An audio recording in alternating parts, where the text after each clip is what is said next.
Good afternoon, ladies and gentlemen. Thank you for your time this afternoon. My name is Chris Marrion with Marrion Fire and Risk, and I'm here today representing ICOMOS, the International Council on Monuments and Sites, to talk a little bit about protecting cultural heritage from disasters and the role that it can play with regards to disaster risk reduction. First, starting out, I'd like to just talk a little bit about what exactly is cultural heritage. Cultural heritage comes in a couple of different forms, tangible and intangible in particular. When we look at tangible cultural heritage, we can start with looking at immovable heritage, including buildings of various types and structures such as bridges, ships, monuments of different sizes and shapes. And then moving into tangible cultural heritage that is actually movable, more so in terms of artwork, pottery, statues, and so forth. We also have natural heritage in terms of our landscape, as well as underwater cultural heritage. And then we go from tangible to intangible heritage, which is more looking at oral traditions and performing arts and languages and so forth that are all part of our cultural heritage. So getting beyond somewhat of the labels and just looking at the overall meaning and the significance of cultural heritage and the role that it plays, we can see in looking at communities and the overall sense of identity that give us, it's representing meeting places and places to strengthen relationships. They're physical anchors within communities and give us a sense of local and regional identity. It gives us all a sense of belonging and a sense of community pride. A lot of times our cultural heritage is associated with sacred sites or religious sites. These, therefore, give us a sense of developing spirituality, seeking knowledge and wisdom, connecting with our past as well as connecting with our future and our family, both present and in the past. And as you can imagine, cultural heritage plays a significant role. This is just one showing of where people are basically willing to give their lives to help protect their cultural heritage. This was at the Bibliotheca Alexandrina in Egypt, where the community came together to what was called the Hands Around the Library in terms of protecting their cultural heritage and the importance and meaning that it meant to them. They were basically willing to risk their lives for this. So with the importance of heritage in our lives, there is a need to protect cultural heritage, but because we are losing it in terms of disasters. Disasters are not differentiating between any types of buildings or structures, and we are losing our heritage over time to earthquakes and tsunamis and hurricanes. And just in particular, just last night, we lost or had severely damaged a World Heritage Site in Moscow due to fire that was from the 17th century, but getting into tsunamis and wildfires and so forth. So we have natural disasters. We also have our heritage obviously being impacted. We hear more and more about today in terms of man-made disasters. And this has gone on over time, and we're seeing more of it, especially over these last few months. So with that, there is a significant role that cultural heritage plays in disaster risk reduction in terms of improving our quality of life. It can actually save lives and help reduce the amount of people that are impacted. It also helps inform safer sites and structures. And there's actually an economic value that we need to be cognizant of. And within all of this and using and incorporating cultural heritage into disaster risk reduction helps improve the overall community's resilience. So what does this mean in terms of going further and incorporating the protection of heritage into disaster risk reduction? It helps create awareness. We have cultural heritage sites, whether museums and libraries and so forth, that at times run programs on disaster reduction. This is a current program going on right now at the Museum of Natural History in New York on disasters and teaching the community. So hundreds of thousands of people will likely see these exhibits and further understand about disasters. An interesting case here in Kyoto with one of the main temples up on top of a hill and all the shops leading up to there, and obviously there's an issue in terms of fire that could potentially break out in one of those shops, moving all the way up to potentially impacting the temple, and basically working closely with the community, the local authorities, the local emergency responders, and the communities and business people getting together, realizing if anything happens to one of them, it's basically going to happen to all of them. So there's a huge amount of awareness that this is allowed in terms of prevention of fire in particular, but also people putting into place prevention measures, detection or notification to emergency responders. And when you walk through the streets of Kyoto, especially in this area, you'll see fire extinguishers out front and buckets of water to help limit the overall potential for the chance of fire to start. Also helps in terms of creating awareness and in helping prevention of disasters. This is a town outside of Kyoto where they have thatched roofs and historic structures that are obviously susceptible to fire and limited access and extended response times from the fire brigade. So they installed these systems there that the local residents could potentially use in times of fire to be able to at least have it a first response. So they're again engaging the community both in terms of awareness as well as prevention and response to fires in their particular areas. Cultural heritage can help protect lives. A lot of times some of these historic sites in our cultural heritage provide open areas and areas of refuge during times of emergencies and disasters. Traditional knowledge systems, if you've probably seen some of these temples are several hundred or even 1,000 years old. Over time, they've figured out years ago, hundreds of years ago, before we had computer modeling and so forth, how to make temples and other structures more resilient to disasters, and they have stood the test of time. So understanding that they're not just there and beautiful and of significance to the communities, but there's things that we can learn in terms of going forward and how we construct new buildings.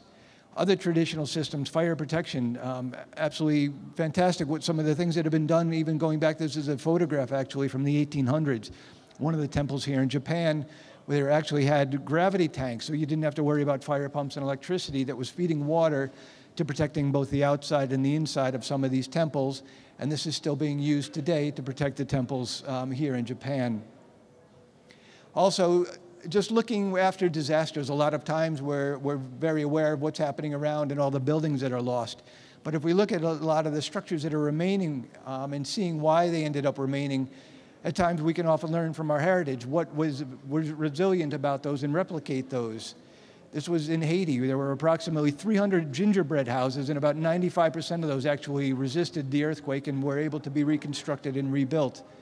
We see the same in Kashmir with some of the traditional housing that was constructed and that was resilient to disasters, as well as the Gujarat earthquake, and there's many, many more examples. But there's a lot that we can learn in terms of how we either make existing buildings more resilient or when we construct new buildings. There's a lot that we can learn again as well from heritage and just where things were located.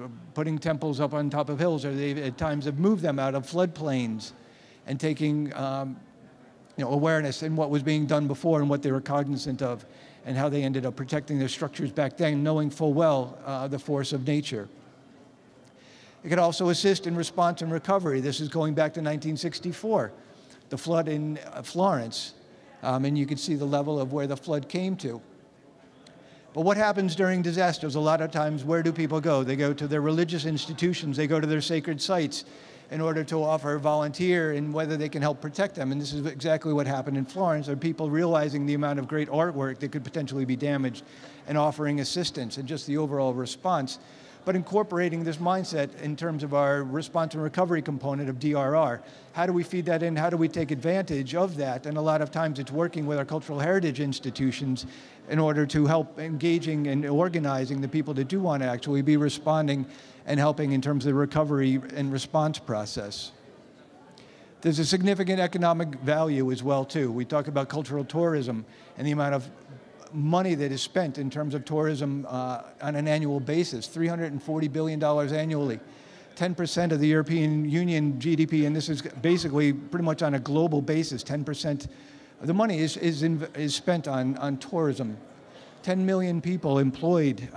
The numbers are staggering, but you can imagine losing part of your cultural heritage or the cultural components could significantly impact a region or a country or communities if they don't have tourists coming and bringing that money in.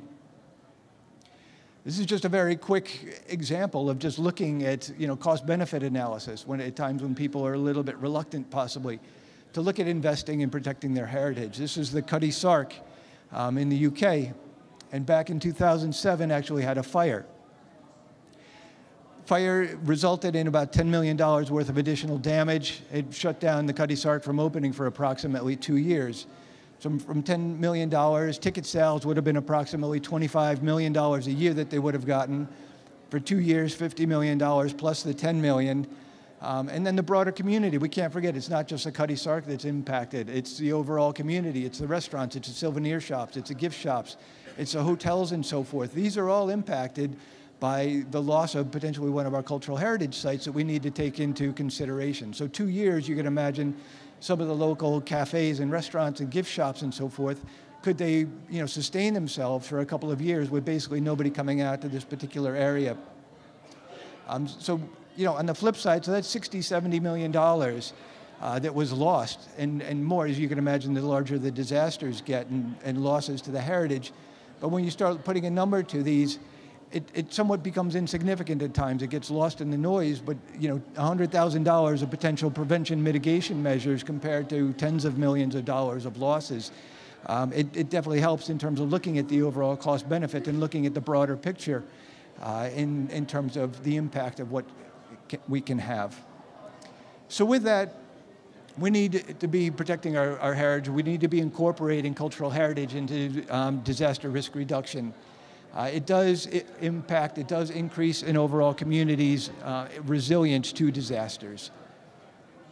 With that, in terms of what's happening going forward, there's a number of organizations that have been involved with this and that continue to be, from UNESCO through ICRAM, ICOMOS, and ICOR, the International Council on Monuments and Sites, and IUCN that looks more at land and archaeology. But a lot of these groups are out there looking at training and developing awareness, capacity building, and also just engaging in overall projects to help protect our cultural heritage. With that too, there's a lot of guides that are out there to help and show how we can incorporate cultural heritage into disaster risk reduction. We've also been working with some of the guides, the post-2015 framework, and now incorporating more components to make sure that people do incorporate this and looking at the significance. The 10 essentials and working with the Resilient Cities campaign under UNISDR and looking at getting cultural heritage incorporated into that, as well as the Millennium Development Goals, which are now the Sustainable Development Goals. So there's a lot of things there, both in terms of somewhat codifying or getting at least the requirements in, but then there's a lot of other guides to help in terms of people that start looking at implementing these to help communities and cities with this. So with that, I would just like to end in terms of just looking at, we need to be incorporating cultural heritage into our disaster risk reduction. There's significant potential and opportunities with that, and really a lot of reasons why we need to be doing that, and in terms of what it means and the impact it can have in terms of making our communities resilient. The other thing is just we can learn a lot from what's happened in the past and the way that things were done. Loads and loads of examples and case studies that come out of that, but again, not forgetting what we can learn from the past and not repeating failures from the past. And then the last is just looking at focusing on more an overall culture of prevention as opposed to one of recovery and responding to disasters. Do we really try to head this off ahead of time? So with that, I would just like to conclude and thank you very much for your time, and thanks to ICOMOS as well in terms of the role they're playing in terms of protecting cultural heritage. So I'd like to thank you very much. Thank you very much.